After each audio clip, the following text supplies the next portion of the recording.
मेरे प्यारे भक्तों, आज हम आपको एक वर्णन कराने जा रहे हैं जिससे सुनने से आपको पारिवारिक जीवन में उन्नति तथा सुख संपत्ति का मार्गदर्शन होगा। कथा के अनुसार शिव जी को बहुत प्रिय है अमरनाथ। जानिए इसकी पूरी कहानी।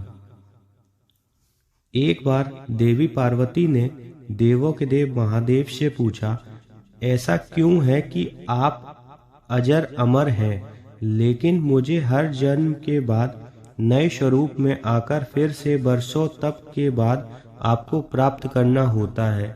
आपके अमर होने के रहस्य क्या है?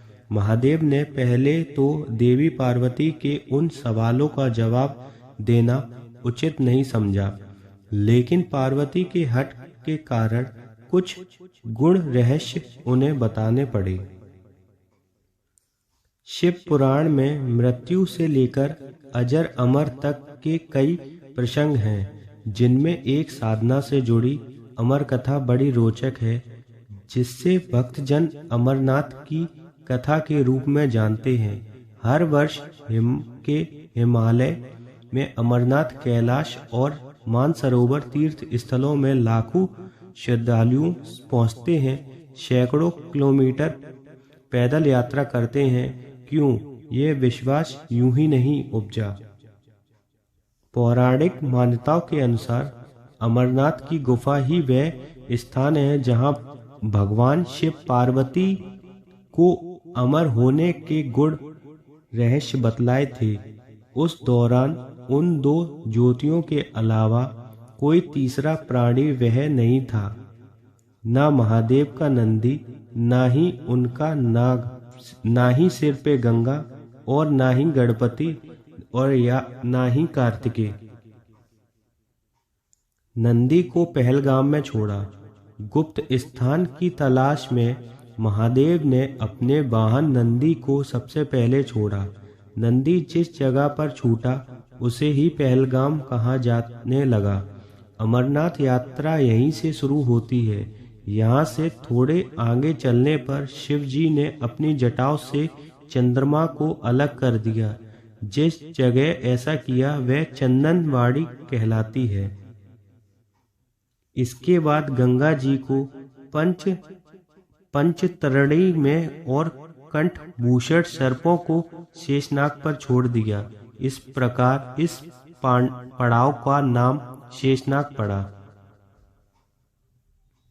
अगले पड़ाव पर गणेश छूटे। अमरनाथ यात्रा में पहलगाम के बाद अगला पड़ाव है गणेश टाप। मान्यता है कि शिव ने एकांत की तलाश में इसी स्थान पर अपने पुत्र गणेश को छोड़ा। इस जगह को महागुड़ा का पर्वत भी कहते हैं। इससे आगे महादेव ने पिशु नामक कीड़े को भी त्याग था। जहाँ पिशु को त्यागा था उस जगह को पिशु घाटी कहा जाता है। यहाँ से शुरू होती है शिव पार्वती की कथा। इस प्रकार महादेव ने अपने पीछे जीवन दायिनी 5 तत्वों को स्वयं से अलग किया। इसके पश्चात पार्वती संग एक गुफा में महादेव ने प्रवेश किया। कोई तीसरा प्राणी, कोई व्यक्ति, पशु, पक्षी गुफा के अंदर घुसकर कथा को न सुनने सके, इसलिए उन्होंने चारों ओर अग्नि प्रज्वलित कर ली। फिर महादेव ने जीवन के गुण रहस्य की कथा शुरू कर दी। कथा सुनाते हुए सो गई पार्वती। कबूतरों ने सुनी। कहा जाता है कथा सुनते सुनते देवी पार्वती को नींद आ गई। महादेव को यह पता नहीं चला, वह सुनाते रहे।